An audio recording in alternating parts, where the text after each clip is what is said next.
ಲಕ್ಷ್ಮಿ, ನೀನು ಯಾಕೆ ಬರೋಕೆ ಹೋದೆ? ಒಳಗಡೆ ಹೋಗು. 1 ನಿಮಿಷ ರೀ, ಆ ದುಡ್ಡು ಕೊಡಿ. ಎಷ್ಟಿದೆ? 1,40,000 ಇದೆ.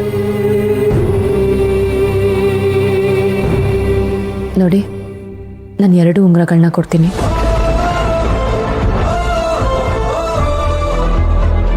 ಈ ದುಡ್ಡಿನ ಜೊತೆ ಉಂಗುರ ಇಟ್ಕೊಂಡು ನಿಮ್ಮ ಹಣನ ವಜಾ ಮಾಡ್ಕೊಳ್ಳಿ.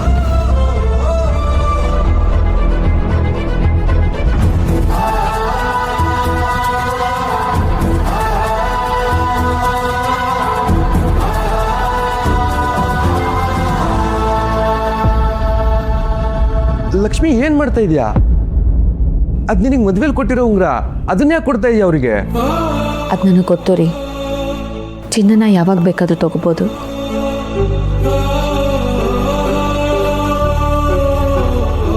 ಆದರೆ ಒಂದ್ಸಲ ಮನೆ ಮರ್ಯಾದೆ ಹೋದ್ರೆ ವಾಪಸ್ ಬರಲ್ಲ. ನನಗೆ ಚಿನ್ನಕ್ಕಿಂತ ಈ ಮನೆ ಮುಖ್ಯ.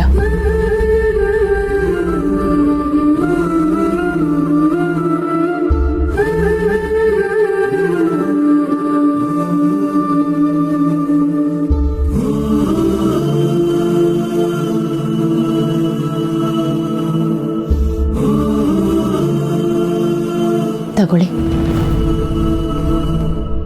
ಇಷ್ಟಕ್ಕೆ ನಿಮ್ಮ ಹಣ ವಜಾ ಆಯಿತು ಅನ್ಕೋತೀನಿ.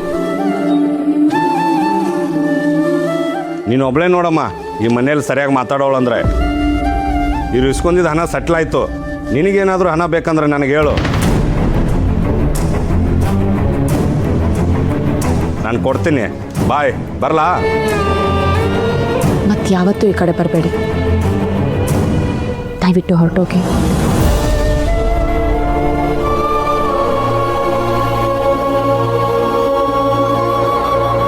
ನಡಿಯ.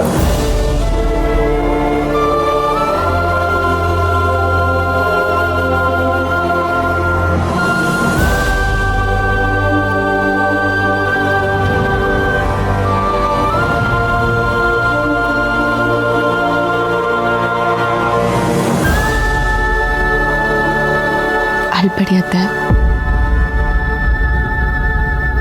ಮನೆಗೆ ಬಂದಿದ್ದು ಮೊದಲನೇ ದಿವಸನೇ ನಿನ್ನ ಚಿನ್ನ ಬಿಚ್ಕೊಡೋ ಹಾಗಾಯ್ತಲ್ಲಮ್ಮ. ಇರ್ಲಿ ಬಿಡಿ ಅತ್ತೆ, ಅದಕ್ಕೆ ಯಾಕೆ ಬೇಜಾರು ಮಾಡ್ಕೋತೀರಾ ನೀವು? ಮನೆ ಮಹಾಲಕ್ಷ್ಮಿ ನೀನು. ಏನೇ ಕೊಡೋದಿದ್ರು ನಾವು ಕೊಡಬೇಕಿತ್ತು. ಆದರೆ ಈಗ ನೋಡು, ನೀನು ಚಿನ್ನ ಕೊಡೋ ಹಾಗಾಯ್ತಲ್ಲ.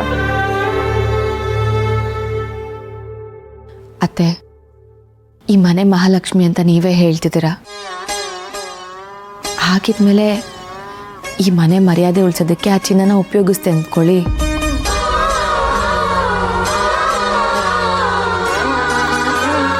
ದೊಡ್ಡ ಗುಣ ಅಮ್ಮ.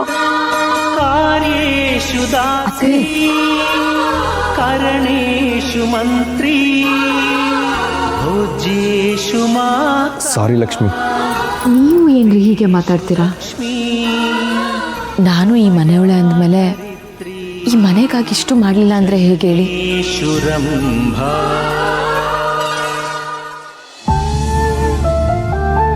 ಅದೇ ಆಗಿದ್ದಾಗೋಯ್ತು. ಇದನ್ನ ಇಲ್ಲಿಗೆ ಬಿಟ್ಬಿಡಿ ರೀ. 1 ನಿಮಿಷ ನಿಮ್ಮ ಹತ್ರ ಮಾತಾಡಬೇಕು, ಬನ್ನಿ.